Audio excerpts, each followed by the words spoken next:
Dans ce tutoriel, nous allons voir comment commenter notre code M et notamment ici les étapes appliquées. Ici, nous avons table vente et on va faire un clic droit, éditeur avancé. Alors, ne prenez pas peur, mais tout ce que vous avez ici, c'est tout simplement la programmation en code M de tout ce que nous avons fait via les boutons tout là-haut. Mais le problème, c'est que ici, eh bien, en fait, on ne peut pas on peut intervenir directement, mais comme il y a beaucoup de choses, ça peut être un peu compliqué. Alors là, on va utiliser notre IA. On va faire CTRL A pour tout sélectionner. Je vous invite à faire CTRL-C et à l'enregistrer au préalable ici dans un bloc-notes. Je parle d'expérience. Et que ça soit par rapport à vos clients au cas où qu'ils fassent une bêtise, ou par rapport à l'intelligence artificielle qui des fois fait aussi des conneries. Donc là, au moins, vous sauvegardez une première fois, comme ça, s'il y a un souci, vous pouvez y revenir. Puis ensuite, vous allez ouvrir donc votre intelligence artificielle. Alors moi, là, je vais prendre Copilote. Je vais fermer celle-là. Pardon, je vais repartir sur une nouvelle truc. Et ici, je vais marquer « Peux-tu intégrer sans emoji les commentaires pour mon code M pour mon éditeur avancé de Power Query ?» et sans sauter de ligne ou aucune ligne vide. Pourquoi? Parce que sinon, en fait, il va faire des lignes en plus. Donc là, il va me dire qu'il peut. Je colle mon éditeur avancé, je fais entrer, il va réfléchir. Donc là, hop. Donc, qu'est-ce qu'il a fait? Il a fait, en fait... Alors, il ne l'a pas forcément commenté.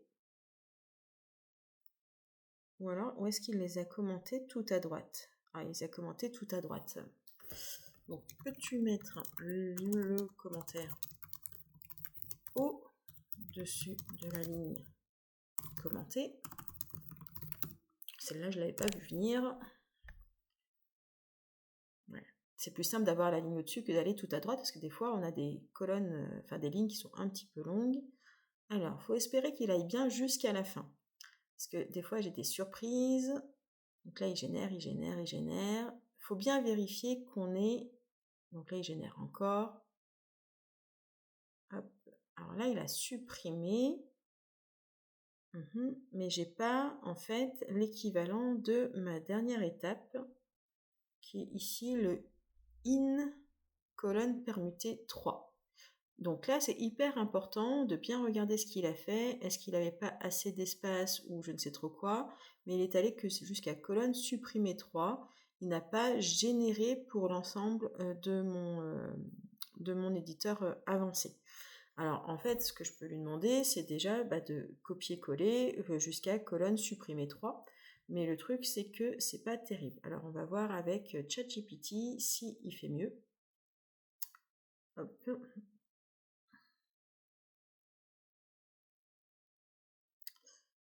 Donc là, comment multimédia, peux-tu commenter et sans emoji ni ligne vide et au-dessus de la ligne de code, le code M que je vais te copier. Hop. Donc là, je lui colle. Donc pareil, on va attendre de voir ce qui nous génère.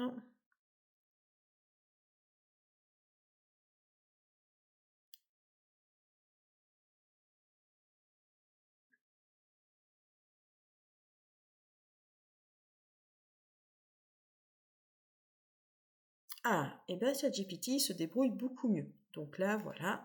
Et donc là, vous avez tout ça. Hop, et bien en fait, je vais faire copier le code. Je vais aller dans mon éditeur avancé. Alors dans Excel, c'est mieux. Hop, je fais CTRL-A, je fais CTRL-V. Et ici, vous voyez, vous avez en vert toutes les lignes de commentaires. Et ça vous permet en fait de savoir ce que vous avez fait. Quand vous allez cliquer sur OK, donc bien sûr, je vous conseille de le sauvegarder également dans le bloc-notes, mais qu'est-ce qui s'est passé? Eh bien ici, sur la droite, vous avez ici étape appliquée et vous avez ici un petit i qui vous explique en fait ce que vous avez fait. D'accord? Voilà. Et bien entendu, alors vous pouvez déplacer, et cetera, mais le petit i vous permet de savoir ce que vous avez fait, pour ça. Vous pouvez également renommer ici les étapes que vous avez fait en faisant un clic droit et en faisant renommer. Et ça permet en fait d'écrire ce que vous avez fait exactement, voilà, mais c'est la même chose que si vous aviez commenté. Voilà l'intérêt d'utiliser l'IA par rapport à notre éditeur avancé. Maintenant, vous avez vu la différence entre Copilot et ChatGPT, sachant que j'utilise les deux en version gratuite. Ça, c'est très important de tenir compte.